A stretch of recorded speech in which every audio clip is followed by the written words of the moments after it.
Assalamu alaikum. Hello viewers and all the students.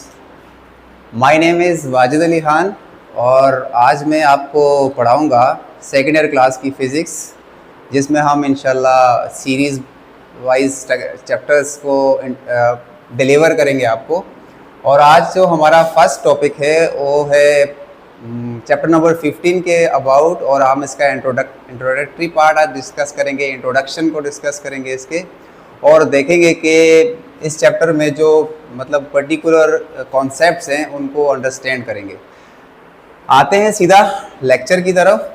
Chapter number जो 15 है उसमें हम पढ़ते हैं actually molecular theory of gas के बारे में।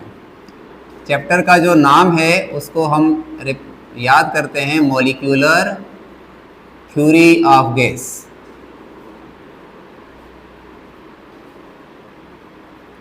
बेसिकली पहले जो था ये चैप्टर काफ़ी वसी था, इसको हमने बहुत अभी श्रिंक कर दिया है।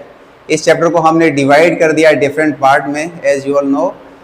और इस चैप्टर के जो मेन पॉइंट्स हैं या मेन जो कॉन्सेप्ट्स हैं उनको मैं आपके सामने यहाँ लिख देता हूँ एज अ समरी, ताकि आप लोगों को याद रहे कि जब ये चैप्टर आप ख़त्म करें तो आपको ये सारे टॉपिक्स या ये सारे कॉन्सेप्ट्स आने चाहिए। जैसा कि बच्चों आप जानते हैं गैस की जो बिहेवियर है या गैस का जो हम देखते हैं डिफरेंट टाइप्स की गैसेस का बिहेवियर देखते हैं, लॉज पढ़ते हैं, तो इस चैप्टर में हम डिस्कस करेंगे कि गैसेस किस तरह से बिहेव करती हैं। और इन गैसेस की बिहेवियर को अंडरस्टैंड करने के लिए मैंने आपके सामने कुछ इम्पोर्टेंट पॉइंट्स लिखे हैं, जिसमें ये पहला पॉइंट आपको दिख रहा होगा। इसका मतलब है केएमटी यानी kinetic molecular theory of gas. यानी इस चैप्टर में हम शुरू करेंगे गैस के बिहेवियर को अंडरस्टैंड करने के लिए kinetic molecular theory of gas से शुरू करेंगे बात, क्योंकि ये बहुत ही जनरल थ्योरी है गैस के बारे में। बहुत इंपॉर्टेंट पॉइंट्स है इसके जो आगे फर्दर इस चैप्टर में इन्वॉल्व होंगे डिफरेंट लॉज में या डिफरेंट डेरिवेशंस के अंदर। और उसके बाद हम डिस्कस करेंगे कि ये हीट क्या है, हीट का कॉन्सेप्ट हम सीखेंगे। देन हम पढ़ेंगे टेम्परेचर के बारे में। और कुछ स्टूडेंट समझते हैं कि ये हीट और टेम्परेचर जो है वो सेम फिनोमेनाज हैं, but actually they are different phenomenas. Heat is different thing and temperature is different thing according to physics. और इसके बाद हम आपको पढ़ाएंगे कि ये टेम्परेचर के जो डिफरेंट स्केल्स होते हैं, जिस तरह से degree centigrade scale, Fahrenheit scale और केल्विन स्केल, और इनका आपस में कन्वर्जन कैसे किया जाता है, डिग्री से केल्विन, केल्विन से फ़ारेनहाइट, फ़ारेनहाइट से अगर डिग्री में आना हो तो किस तरह से कन्वर्जन की जाती है। और फिर हम फर्दर थोड़ा आगे जब बढ़ेंगे, आप थोड़ा बड़े हो जाएंगे, तो हम फिर पढ़ेंगे बिहेवियर ऑफ गैसेस। गैस के बिहेवियर के बारे में पढ़ेंगे कि ये गैसेस किस तरह से बिहेव करती हैं। यानी जो आपका चैप्टर नंबर 15 है ओवरऑल, ये पहले जो था पुरानी फिजिक्स की अगर आप बुक उठा के देखें 2011, 12, 13 तक, तो उसमें आपको दिखेगा इस चैप्टर का नाम था हीट। और हीट इस चैप्टर के अंदर हम लोग ये गैसेस का बिहेवियर भी स्टडी करते थे। उसके बाद हम लिक्विड की स्टेट को भी स्टडी करते थे, फिर उसके बाद हम सॉलिड की स्टेट को भी स्टडी करते थे। और अब जो है इस चैप्टर को डिवाइड कर दिया है फर्दर पार्ट्स में। पहले ये 30 मार्क्स का सिर्फ और सिर्फ ये वाहिद चैप्टर जो था 11वां चैप्टर उस वक्त होता था, तो ये 30 मार्क्स का आता था। अब इसको 3 पार्ट्स में डिवाइड कर दिया है, जिसको आप कह सकते हैं कि ये हीट वाला, ये मॉलिक्यूलर थ्योरी ऑफ गैसेस का चैप्टर 15 हो गया। उसके बाद नेक्स्ट जो आता है हमारे पास वो फर्स्ट लॉ ऑफ थर्मोडायनेमिक्स से रिलेटेड है, और उसके बाद जो नेक्स्ट आएगा वो सेकंड लॉ ऑफ थर्मोडायनेमिक्स से रिलेटेड चैप्टर होगा। लेकिन ओवरऑल ये सारे के सारे ये एक ही बैकग्राउंड रखते हैं जो कि यहाँ से स्टार्ट लेता है।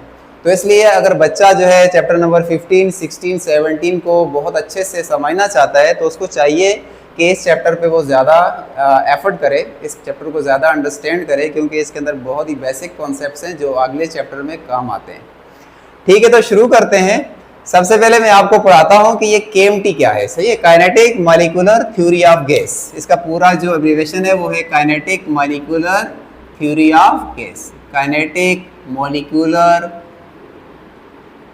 Theory of gas. तो आप लोगों को ये चैप्टर का नाम भी दिख रहा है, मॉलिक्यूलर थ्योरी ऑफ गैस। तो इसमें हम शुरू करेंगे यहाँ से। Kinetic molecular theory of gas क्या कहता है गैसेस के बारे में।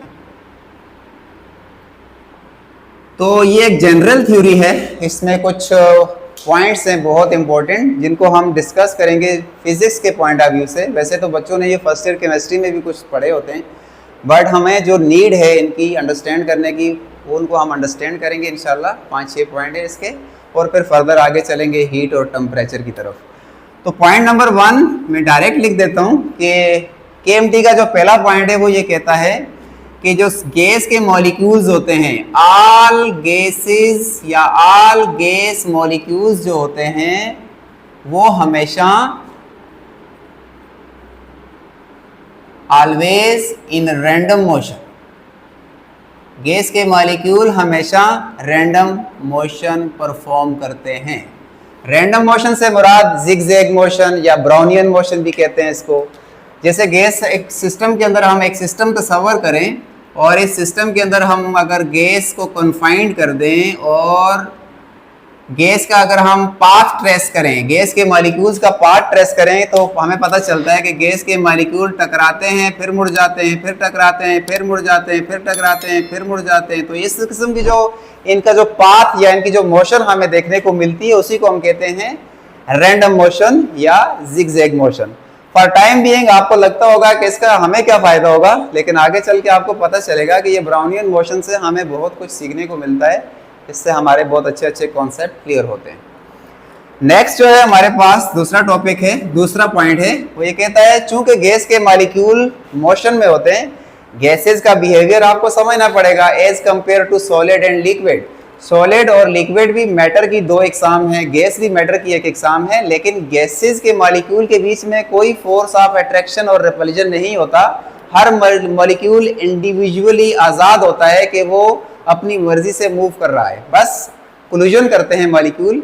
इसके अलावा गैस के मॉलिक्यूल फ्री टू मूव हैं। जिस तरह से लिक्विड के मॉलिक्यूल आपस में बाउंडेड होते हैं, जुड़े होते हैं, सॉलिड में एटम्स आपस में कंपैक्ट स्टेट में होते हैं, इसीलिए सॉलिड की ना तो शेप चेंज होती है ना ही वॉल्यूम चेंज होता है। बट गैसेस ये मॉलिक्यूल्स आज़ाद होते हैं मोशन के लिए, और इनके बीच में कोई फोर्स ऑफ अट्रैक्शन और रिपल्जन नहीं होती आपके लेवल तक, जिसको हम कहते हैं कि एक आइडियल गैस होगी। अगर हम प्रैक्टिकल गैस की बात करेंगे तो प्रैक्टिकल गैस में मॉलिक्यूल्स के बीच में अट्रैक्शन और रिपल्जन एग्जिस्ट करता है, और वहाँ थोड़ा वंडरवॉल इफेक्ट होता है। वो आप बड़े होंगे तो फिर पढ़ेंगे इंशाल्लाह। फिलहाल हम गैस को मानेंगे कि ये एक आइडियल गैस है, और आइडियल गैस में मॉलिक्यूल्स के दरमियान कोई अट्रैक्टिव फोर्स या रिपल्सिव फोर्स एग्जिस्ट नहीं करेगी। तो मॉलिक्यूल सारे आज़ाद हैं और मॉलिक्यूल फ्री हैं मूव करने के लिए, और अगर कोई ऑब्जेक्ट मूव करता है तो उसके पास होती है काइनेटिक एनर्जी। तो इसलिए केएमटी का दूसरा पॉइंट ये कहता है कि चूंकि गैस के मॉलिक्यूल मूव कर रहे होते हैं, since the molecules of gases, या पार्टिकल कह सकते हैं, the molecules of gases are in motion, चूंकि गैस के मॉलिक्यूल हरकत में होते हैं तो इसकी वजह से that is why they possess, वो रखते हैं काइनेटिक एनर्जी, उनके पास काइनेटिक एनर्जी होती है।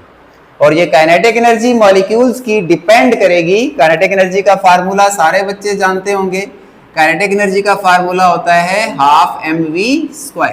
हाफ mv² में v जो है मॉलिक्यूल की वेलोसिटी है या स्पीड है। अगर मॉलिक्यूल की स्पीड ज़्यादा है तो डेफिनेटली उसकी काइनेटिक एनर्जी भी ज़्यादा होगी, और अगर मॉलिक्यूल की स्पीड कम होगी तो उसकी काइनेटिक एनर्जी भी कम होगी। ऐसा कभी मत सोचिएगा कि एक सिस्टम के अंदर अगर आपने गैस को कॉन्फाइंड करके रखा है, बंद करके रखा है, तो उसके अंदर जो मॉलिक्यूल मोशन परफॉर्म कर रहे हैं तो उन सारे मॉलिक्यूल की काइनेटिक एनर्जी यकसां होगी, एक जैसी होगी, ऐसा बिल्कुल नहीं होता। मॉलिक्यूल्स की एनर्जी डिफरेंट होती है। हर मॉलिक्यूल की एनर्जी हो सकता है 2-4 की एक जैसी हो, but molecule generally different kinetic energy रखते हैं। उसका रीजन हम आगे देखेंगे क्यों। बट मॉलिक्यूल के पास डिफरेंट काइनेटिक एनर्जीज होती हैं। हर मॉलिक्यूल अलग अलग तरीके से मूव कर रहा है, कोई तेज मूव कर रहा है, कोई आहिस्ता मूव कर रहा है। ये केएमटी का दूसरा पॉइंट। तीसरा पॉइंट केएमटी का कहता है चूंकि गैस के मॉलिक्यूल मोशन परफॉर्म कर रहे हैं, रैंडम मोशन परफॉर्म कर रहे हैं, तो होता यह है कि जब ये मूव कर रहे होते हैं तो ये आपस में टकराते हैं। जाहिर है गैस के मॉलिक्यूल्स, यहाँ एक क्राउड है और इस क्राउड में गैस के मॉलिक्यूल्स का आपस में टक्कर लगना तो पॉसिबल है, और अगर गैस के मॉलिक्यूल आपस में टकराते हैं तो केएमटी बताता है कि ये जो कोलिजन होगा मॉलिक्यूल का ये परफेक्टली इलास्टिक होना चाहिए, ये परफेक्ट इलास्टिक कोलिजन होगा। तो सबसे पहले तो इस पॉइंट को लिखते हैं, फिर इसको एलोबरेट करते हैं कि ये परफेक्ट इलास्टिक कोलिजन से क्या मुराद है, थोड़ा समझ लेंगे इसको। ये कहता है कि चूंकि गैस के molecule, since molecules of gases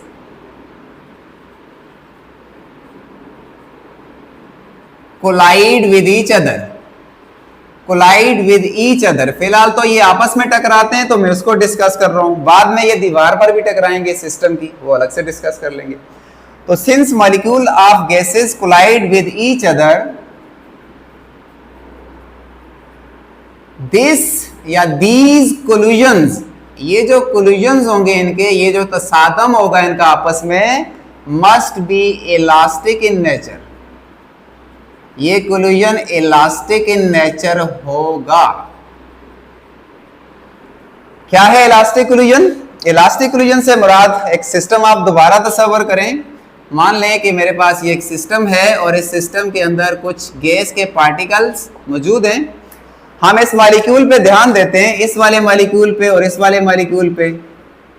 suppose करें बच्चों, शुरू में इनकी इस मॉलिक्यूल की जो काइनेटिक एनर्जी है वो है 3 जूल।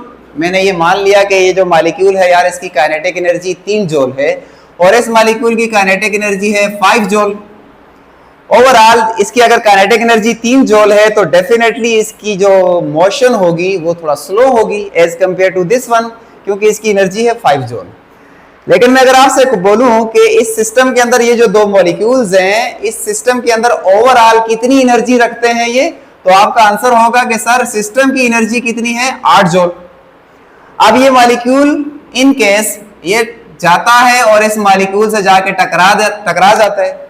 जब ये मॉलिक्यूल दूसरे मॉलिक्यूल से जाके हिट करेगा तो ये उसको अपनी एनर्जी ट्रांसफर करता है। ऐसा ही होता है रियल लाइफ में भी, अगर कोई बंदा आगे ट्रेवल करे और पीछे कोई बंदा भागता हुआ आए उसको आके हिट करे, तो जो बंदा आगे जा रहा है उसकी वेलोसिटी या उसकी स्पीड जरा बढ़ जाती है, उसको झटका लगता है, और पीछे वाला बंदा जरा स्लो हो जाता है, क्योंकि ये अपनी एनर्जी इसको ट्रांसफर करेगा। इसी वजह से मॉलिक्यूल्स की काइनेटिक एनर्जी अलग अलग होती है। उसका रीजन ये है कि मॉलिक्यूल आपस में टकरा रहे होते हैं और टकराते वक्त एक दूसरे को एनर्जी का ट्रांसफर करते हैं। तो किसी मॉलिक्यूल की एनर्जी कम हो जाती है, किसी की ज्यादा हो जाती है, कोई ज्यादा फास्टर मूव करता है, कोई ज्यादा स्लोवर मूव करता है। लेकिन मैं अगर कहूं कि चलो ठीक है, इस मॉलिक्यूल ने इसको हिट किया, हिट करने के बाद हमने देखा कि इस मॉलिक्यूल की एनर्जी जो है वो 2 जूल रह गई, क्योंकि इसने इसको हिट किया, और इस मॉलिक्यूल की एनर्जी कितनी हो गई, 6 जूल हो गई। इनकी एनर्जीज डिफरेंट है, लेकिन अगर हम सिस्टम की एनर्जी की बात करें, सिस्टम की एनर्जी अभी भी 8 जूल सॉरी सिस्टम की जो एनर्जी है वो अभी भी 8 जूल है। बाहर से सिस्टम कह रहा है कि भैया अंदर जो कोलिजन हो रहा है, जो कुछ भी हो रहा है वो तो चल रहा है, एनर्जीज का एक्सचेंज चल रहा है, लेकिन सिस्टम की एनर्जी पे कोई इफेक्ट नहीं पड़ रहा। तो ऐसा कोलिजन जिसमें एनर्जी टक्कर खाने से पहले और टक्कर खाने के बाद सिस्टम की कंजर्व रहे, कांस्टेंट रहे, चेंज ना हो, ऐसे कोलिजन को हम इलास्टिक कोलिजन बोलते हैं। और यही कहता है केएमटी कि चूंकि मॉलिक्यूल जो है वो आपस में इलास्टिक कोलिजन करते हैं, इलास्टिक कोलिजन से आप ये समझ जाएंगे कि मॉलिक्यूल्स आपस में टकरा रहे हैं, एक दूसरे को एनर्जी का एक्सचेंज कर रहे हैं, बट सिस्टम की एनर्जी में कोई फर्क नहीं पड़ने वाला। ठीक है, तो पॉइंट नंबर 4 जो है वो उसको डिस्कस कर लेते हैं आप। चूंकि गैस के मॉलिक्यूल भाई आपस में टकराते हैं, सर तो ये सिस्टम की दीवारों से भी तो टकराते हैं। एक्चुअली मॉलिक्यूल आजाद रहना चाहता है, वो तो सिस्टम को कहता है कि दीवारें खोलो मैं बाहर जाऊं, वो तो आजाद रहना चाहते हैं। मॉलिक्यूल आप ढक्कन खोलेंगे, सिस्टम का मुंह खोलेंगे तो गैस के मॉलिक्यूल सारे उसमें से निकल के भाग जाएंगे, फिर वो बोलेंगे कि भाई हम तो फ्री हैं मूव करने के लिए, आजाद है मूव करने के लिए। तो एक्चुअली गैस के मॉलिक्यूल बाहर निकलना चाहते हैं, लेकिन सिस्टम चूंकि क्लोज है तो गैस के मॉलिक्यूल आपस में टकराते हैं, वो कोलिजन उनका इलास्टिक होता है। और जब ये आके सिस्टम की दीवारों से टकराते हैं, सिस्टम की दीवार से टकराते हैं, तो वहां ये प्रेशर बनाते हैं। ये केएमटी का चौथा पॉइंट, वो कहता है कि मॉलिक्यूल्स जब सिस्टम की दीवार पे टकरा रहे होते हैं तो वहां ये प्रेशर एक्सर्ट करते हैं। इसीलिए तो जब आप मोटर बाइक की या किसी भी गाड़ी के टायर में हवा भरते हैं तो उस बंदे के पास बैरोमीटर लगा होता है, वो मेजर कर रहा होता है कि यार आप कितनी गैस टायर में आनी चाहिए, कितनी कैपेसिटी है, कितनी एयर की कैपेसिटी है, और कितना मैं भर सकता हूँ, कितनी लिमिट है इसकी। अगर वो उससे ज्यादा एक्सीड करेगा तो क्या होता है, टायर बर्स्ट हो जाता है। उसकी वजह यह है कि उसके अंदर नंबर ऑफ गैस पार्टिकल ज्यादा हो जाते हैं, और नंबर ऑफ गैस पार्टिकल ज्यादा होंगे तो जो दीवार पे टकरा रहे थे 100 मॉलिक्यूल और टायर बचा हुआ था, वो कह रहा था 100 मॉलिक्यूल के टकराने को मैं बर्दाश्त कर सकता हूँ। आपने एयर और भर दी, मॉलिक्यूल की क्वांटिटी बढ़ गई, 200 मॉलिक्यूल्स हो गए। अब उस दीवार के ऊपर 100 मॉलिक्यूल के बजाय 200 मॉलिक्यूल टकरा रहे हैं, तो डेफिनेटली वहां प्रेशर बढ़ जाएगा। और अगर उस ट्यूब की इतनी टॉलरेंस ना हुई कि उस प्रेशर को बेयर कर सके, तो वो ट्यूब ब्रस्ट हो जाएगी। यही वजह है कि जब सिस्टम में गैस के मॉलिक्यूल सिस्टम की दीवारों से टकराते हैं तो वो प्रेशर एक्सर्ट करते हैं। इसको केएमटी कहता है, सिंस मॉलिक्यूल ऑफ गैसेस, मैं ये वर्ड कॉमन लिख रहा हूं ताकि आप सबको याद करने में आसानी हो। Since the molecules of gases collide with the wall of the container, with the walls of the container, या सिस्टम कह दो, सिस्टम की दीवारों से टकराते हैं, they exert pressure, यानी जब ये टकराते हैं तो ये प्रेशर बनाते हैं, प्रेशर लगा रहे होते हैं। और ये जो प्रेशर होगा, ये जो प्रेशर होगा वो प्रेशर बराबर होता है force per unit area, force per unit area. क्या मतलब है इसका? इसका ये मतलब है कि अगर सपोज करें ये गैस का मॉलिक्यूल था, ये मॉलिक्यूल इस सिस्टम में हमने इस अकेले मॉलिक्यूल को देखा और ये जा रहा है इस डायरेक्शन में, क्योंकि इसके रास्ते में तो कोई आ नहीं रहा है, ये स्ट्रेट पाथ मूव करेगा, दूसरे मॉलिक्यूल से टकरा नहीं रहा, तो ये गया और यहाँ के सिस्टम के इस पर्टिकुलर एरिया पे टकराया। जब ये यहाँ टकराता है तो यहाँ बनाएगा फोर्स, और फोर्स पूरे सिस्टम पे नहीं लग रही बल्कि सिस्टम की पर्टिकुलर किसी एरिया पे लग रही है। जैसे ये बोर्ड एक पूरा एरिया रखता है, लेकिन हम इस बोर्ड के ऊपर अगर यहाँ फोर्स लगाएंगे तो हम कहेंगे इस बोर्ड के यूनिट एरिया पे फोर्स लग रही है। और जब यूनिट एरिया पे ये मॉलिक्यूल जाके हिट करता है, यानी यहाँ फोर्स लगाता है, तो बेसिकली ये यहाँ पर बनाएगा प्रेशर, और उस प्रेशर को कैलकुलेट करेंगे हम कि कितनी फोर्स कितने एरिया पे लग रही है, कितनी फोर्स कितने एरिया पे लग रही है। अगर ये एरिया जितना छोटा होगा तो प्रेशर इतना ज्यादा बनेगा। आप ये समझ सकते हैं, ये मैट्रिक क्लास की फिजिक्स में एक क्वेश्चन भी गिवन है बच्चों के लिए। एक हाथी अपने पांव पे एक जमीन पे खड़ा है, या मान लें जमीन पे हमने कोई कागज का टुकड़ा या पेज रखा है, उस पर हाथी अपना पांव जमा के खड़ा हुआ है, और उसके बराबर में एक लड़की है जो अपने सैंडल की जो हील होती है, हील, उसके ऊपर उस कागज के ऊपर खड़ी हुई है। तो आपसे वो पूछता है कि बताएं इस कागज के ऊपर प्रेशर दोनों में से कौन ज्यादा एक्सर्ट करेगा। तो बाजार देखने में बच्चों को लगता है कि हाथी का सर वजन बहुत ज्यादा है, वो ज्यादा फोर्स लगा रहा है, तो वो ज्यादा प्रेशर बना रहा है। ये अलग बात है। हाथी जितने एरिया पे फोर्स लगा रहा है वो एरिया भी तो बड़ा है, जिस एरिया पे वो फोर्स लगा रहा है वो काफी सारे, लेकिन लड़की जिस हील पे, जिस नोक पे खड़ी हुई है, वो बहुत छोटा एरिया घेर रही है, तो लड़की उस जगह पे ज्यादा प्रेशर एक्सर्ट करेगी। और इसी वजह से हील जब उस कागज पे पड़ेगी तो हील उस कागज में सुराख कर देती है, उसमें होल कर देती है, उसको फाड़ देती है, चीर के दूसरी तरफ निकल जाती है, क्योंकि प्रेशर ज्यादा एक्सर्ट वो करेगी। क्योंकि प्रेशर दो फैक्टर पे डिपेंड करता है, एक तो फोर्स कितनी लग रही है, ठीक है वो हाथी ज्यादा लगा रहा है, लड़की का वेट तो कम है, वो कम फोर्स लगा रही है, लेकिन हाथी जितने एरिया पे फोर्स लगा रहा है वो काफी बड़ा है, जिसकी वजह से प्रेशर कम हो जाता है। और लड़की जितने एरिया पे फोर्स लगा रही है वो बहुत छोटा एरिया है, छोटा सा एरिया है, इसलिए उस वहां पर इंपैक्ट ज्यादा है प्रेशर का। ये प्रेशर का कॉन्सेप्ट है, इसको जस्ट फोर्स के साथ रिजेंबल ना करें। प्रेशर दो फैक्टर पे डिपेंड करता है, फोर्स और एरिया पे। अगर फोर्स बढ़ाएंगे प्रेशर बढ़ेगा, अगर एरिया बढ़ा देंगे प्रेशर घट जाएगा। हाथी का एरिया ज्यादा है, प्रेशर कम है, लड़की का एरिया कम है, प्रेशर ज्यादा है। तो ये कैलकुलेशन वहां भी एग्जिस्ट करती है मैट्रिक क्लास में, तो आप उसको देख सकते हैं। अच्छा, यहां पर मैं एक छोटा सा पॉइंट लिखना चाह रहा था। ये जो गैस के मॉलिक्यूल्स काइनेटिक एनर्जी रखते हैं चलो मैं इसको अलग से लिख देता हूं। छठा पॉइंट, पांचवा पॉइंट कर लेते हैं इसको। चूंकि गैस के मॉलिक्यूल्स के पास काइनेटिक एनर्जी होती है, सपोज करें मैं आपसे कहता हूं मेरे पास एक सिस्टम है और इस सिस्टम में ये जो गैस का मॉलिक्यूल है इसकी कुछ ना कुछ काइनेटिक एनर्जी है। काइनेटिक एनर्जी है, suppose that it is 2 joule, ये 2 जूल काइनेटिक एनर्जी है, और मुझसे किसी ने कहा कि आप इस मॉलिक्यूल की काइनेटिक एनर्जी बढ़ाएं, कैसे बढ़ाएंगे हम? तो इस सिस्टम को मुझे देनी पड़ेगी हीट देंगे तो हीट इस सिस्टम में ट्रांसफर होगी, इस सिस्टम के मॉलिक्यूल के पास जाएगी और जिसकी वजह से इसकी काइनेटिक एनर्जी बढ़ेगी। मतलब हीट देने का मतलब है आप इस मॉलिक्यूल का टेम्परेचर बढ़ा रहे हैं, आप सिस्टम का टेम्परेचर बढ़ा रहे हैं। और केएमटी का 5वां पॉइंट यही कहता है कि गैस के जो मॉलिक्यूल्स की काइनेटिक एनर्जी होती है वो डायरेक्टली प्रोपोर्शनल होती है, डायरेक्टली डिपेंड करती है कि आप इस वक्त जिस गैस के मॉलिक्यूल को ट्रीट कर रहे हैं उसका टेम्परेचर क्या है, टेम्परेचर पे डिपेंड करती है। और अगर आप टेम्परेचर बढ़ाएंगे तो मॉलिक्यूल की जो मोशन है वो फास्ट हो जाएगी, यानी उनकी काइनेटिक एनर्जी में इजाफा होगा। और ये इस चैप्टर का हिस्सा भी है, इस कॉन्सेप्ट को बच्चे प्रूव भी करते हैं मैथमेटिकली कि जो गैस के मॉलिक्यूल्स की काइनेटिक एनर्जी होती है, kinetic energy of gas molecules, ये एग्जामिनर पूछता भी है, कहता है कि ये प्रूव करके दो कि kinetic energy of gas molecules is directly proportional, ये डायरेक्टली प्रोपोर्शनल होती है to the absolute temperature of the gas. ये एब्सोल्यूट वर्ड लिखा है मैंने, absolute temperature of the gas.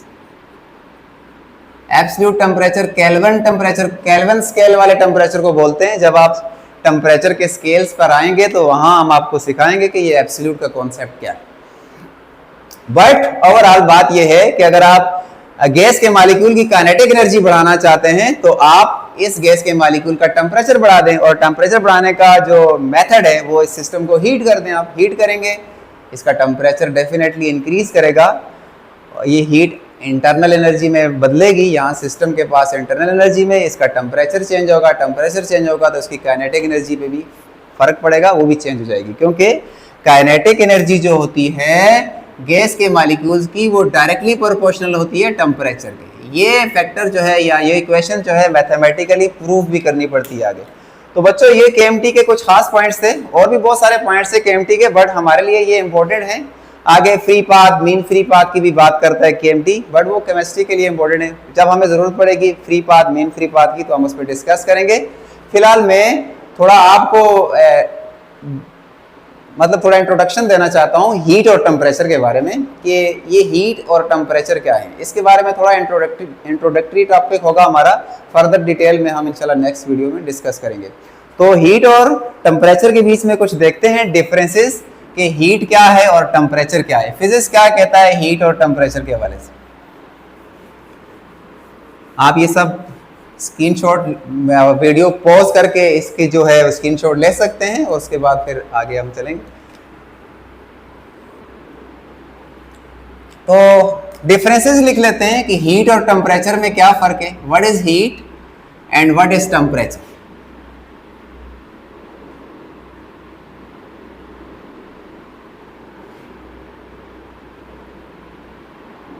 तो फिजिक्स के पॉइंट ऑफ व्यू से हीट बेसिकली थर्मल एनर्जी है। हीट थर्मल एनर्जी होती है।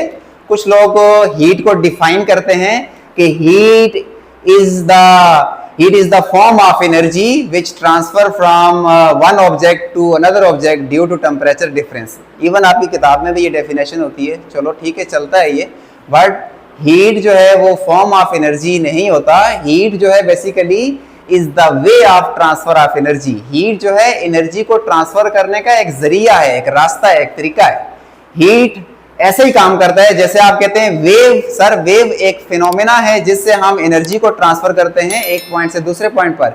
सेम हीट भी वही फिनोमेना है। हीट का पर्पस होता है एनर्जी को ट्रांसफर करना एक जगह से दूसरी जगह। हीट खुद एनर्जी कहना ठीक नहीं है। हीट जो है एक बस का रोल प्ले करता है, उसके ऊपर पैसेंजर बैठ के जाता है। हीट जो है एनर्जी को लेके जाने वाला एक मंबा है। हीट जो है एनर्जी को कैरी करता है। Heat is the way of transfer of energy from one object to another object. और एक बॉडी से दूसरी बॉडी की तरफ हीट तभी ट्रांसफर होती है अगर उन दोनों बॉडीज के बीच में कुछ टेम्परेचर का डिफरेंस हो। इसको हम डिफाइन ऐसे करते हैं। पॉइंट नंबर 1 में मैं कह सकता हूं कि हीट इट रेफर, ये रेफर करता है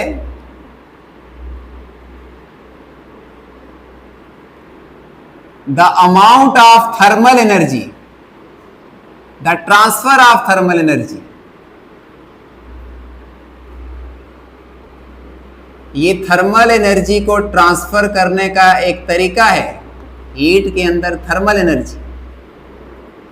it refer the transfer of thermal energy from hotter region to a colder reason.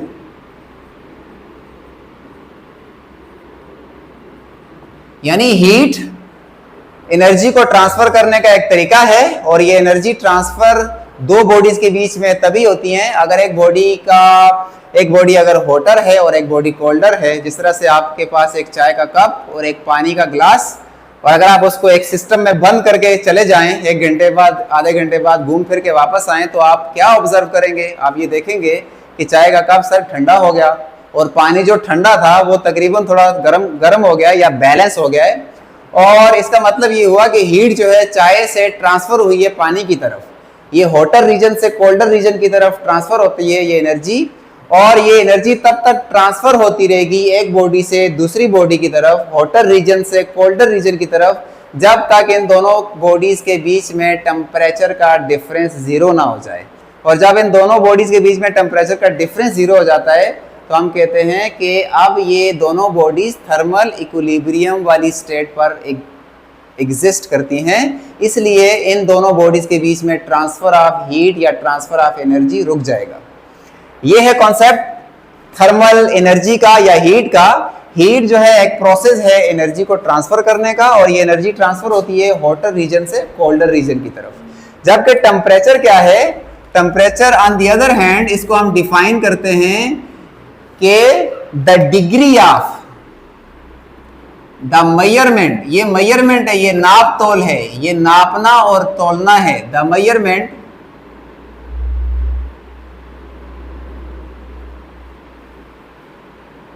measurement of the degree of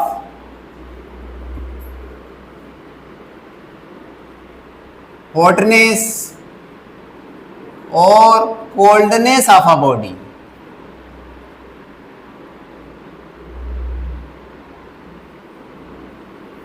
यानी टेम्परेचर हमें ये बताता है, जैसे आप अगर किसी गर्म ऑब्जेक्ट को छुएं तो आपको महसूस होता है कि ये ऑब्जेक्ट हॉटर है, ये गर्म है, और अगर आप ठंडी आइस को टच करते हैं तो आपका मतलब सेंस आपको बताता है कि यार ये जो आइस है ये ठंडा फील करा रही है, हमें ठंडा महसूस करा रही है।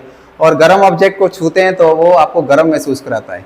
और ये ऑब्जेक्ट कितना गर्म है या कितना ठंडा है, अगर एक ऑब्जेक्ट गर्म है तो कितना गर्म है, ठंडा है तो कितना ठंडा है, उसको नापने के लिए आपको सहारा लेना पड़ता है टेम्परेचर का। टेम्परेचर बेसिकली बताता है, मेजरमेंट करके देता है कि किसी बॉडी की हॉटनेस और कोल्डनेस कितनी है, measurement of the hotness of and coldness of the body.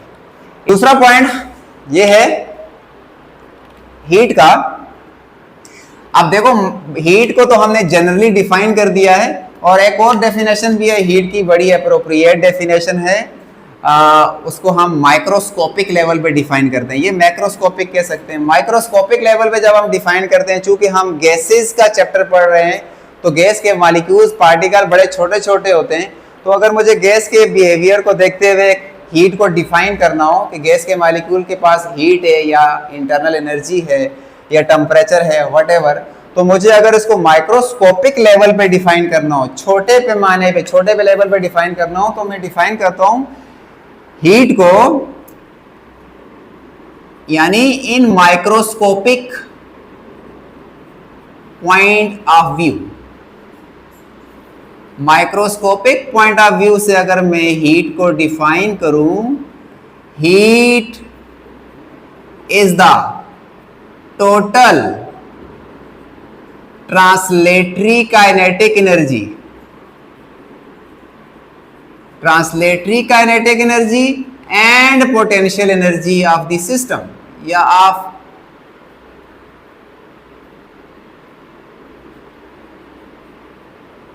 potential energy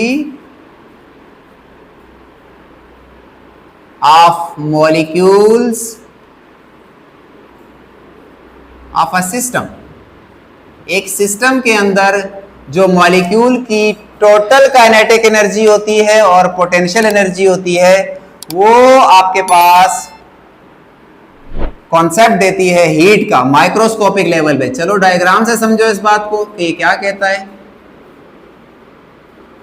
suppose that मेरे पास एक सिस्टम है और इस सिस्टम के अंदर कुछ गैस के पार्टिकल्स हैं। गैस के पार्टिकल्स, इसको देखें, गैस के पार्टिकल चूंकि रैंडम मोशन में है, ये मोशन परफॉर्म कर रहे हैं, तो इनके पास होगी काइनेटिक एनर्जी। सर ये kinetic energy translatory kinetic energy है, क्योंकि मॉलिक्यूल ट्रांसलेट हो रहे हैं, मूव कर रहे हैं, वाइब्रेट भी हो सकते हैं, रोटेट भी हो सकते हैं। बट आपके केस में फिलहाल हम मॉलिक्यूल्स की ट्रांसलेटरी काइनेटिक एनर्जी को ले रहे हैं, वाइब्रेटरी नहीं ले रहे हैं, रोटेटरी नहीं ले रहे हैं, चीजों को कॉम्प्लेक्स नहीं बना रहे हैं। हम मॉलिक्यूल की सिर्फ ट्रांसलेशन वाली जो काइनेटिक एनर्जी है उसको देखते हैं।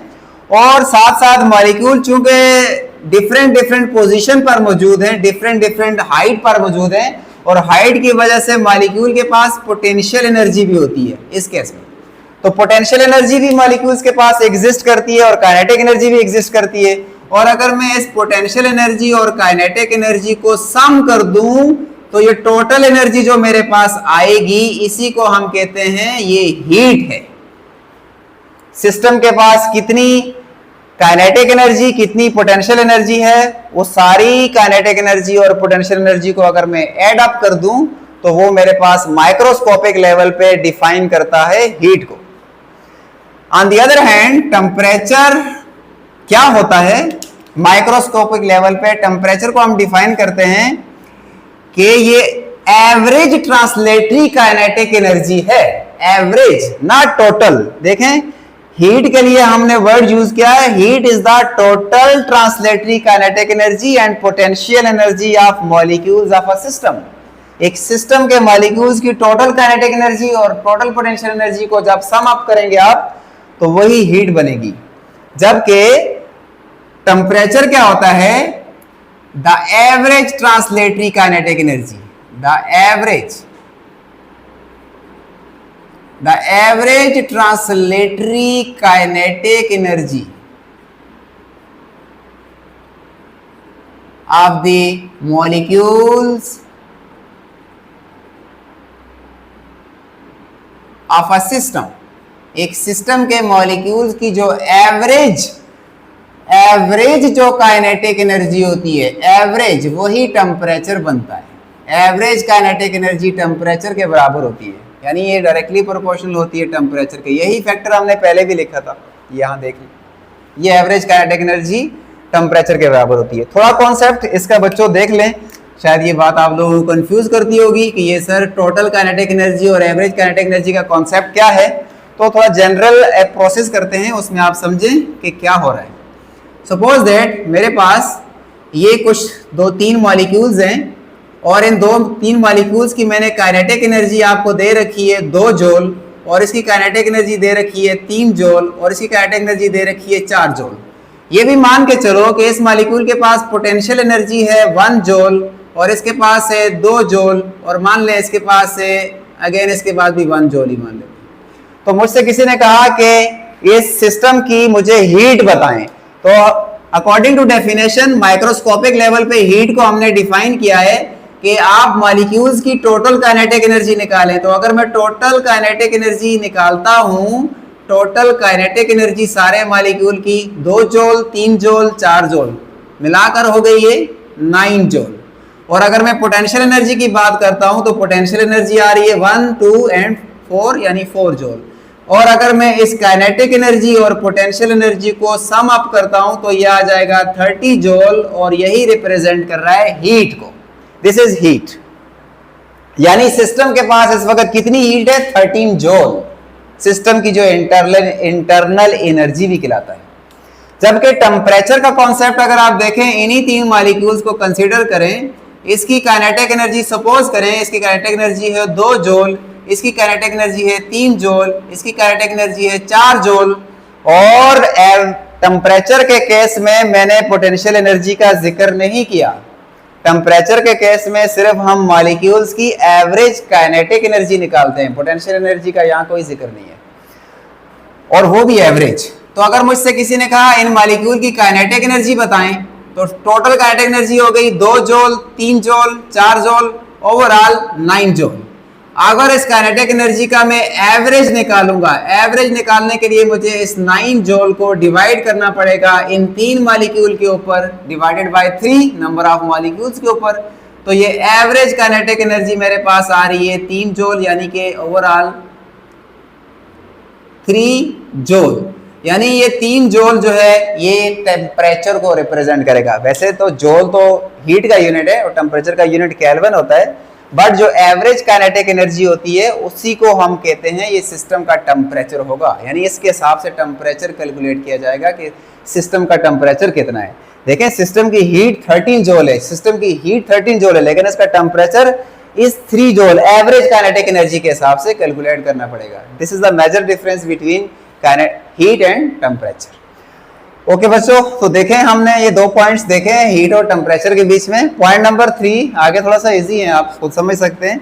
जो हीट का सिंबल होता है, सिंबॉलिकली हम हीट को क्यू से रिप्रेजेंट करेंगे। जैसे हमसे कह दिया कि एक बॉडी के पास 24 जूल हीट है, तो हम लिख सकते हैं कि उसके पास जो हीट की क्वांटिटी है वो है 24 जूल, जिसको हम सैंपल की शक्ल में क्यू से रिप्रेजेंट करेंगे। तो हीट को क्यू से रिप्रेजेंट किया जाता है, either by कैपिटल लेटर और स्मॉल लेटर, आपकी विश है, आप जिससे भी करें, बट क्यू से रिप्रेजेंट किया जाएगा।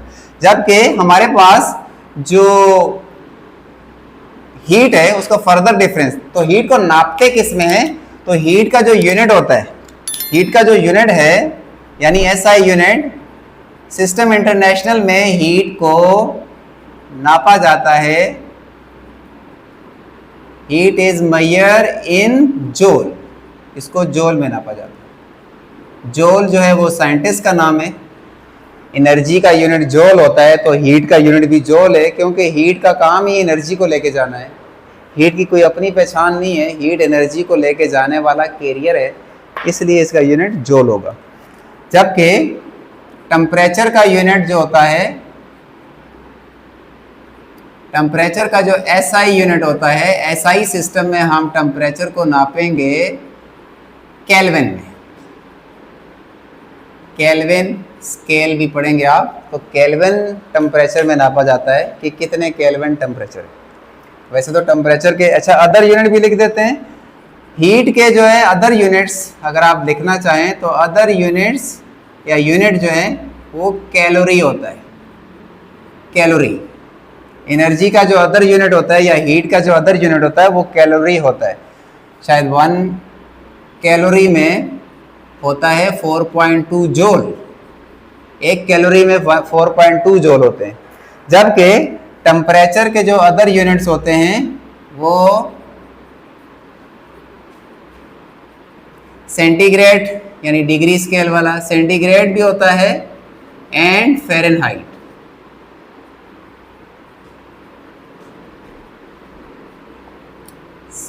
C डिग्री वाला और F डिग्री वाला। सेंटीग्रेड में चाहे नापें, फ़ारेनहाइट में नापें, बट फिजिक्स में जब आप टेम्परेचर को मेजर करेंगे तो केल्विन में करेंगे, और फिजिक्स में जब आप हीट यानी एनर्जी को मेजर करेंगे तो जूल में करेंगे। अच्छा, एक और यूनिट डिफरेंस लिख देते हैं।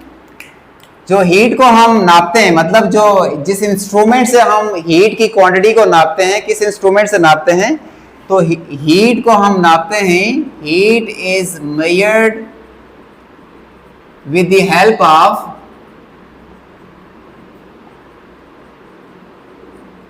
कैलोरीमीटर। कैलोरीमीटर से नापा जाता है। ये जो इंस्ट्रूमेंट है हीट को नापने का वो कैलोरीमीटर होता है।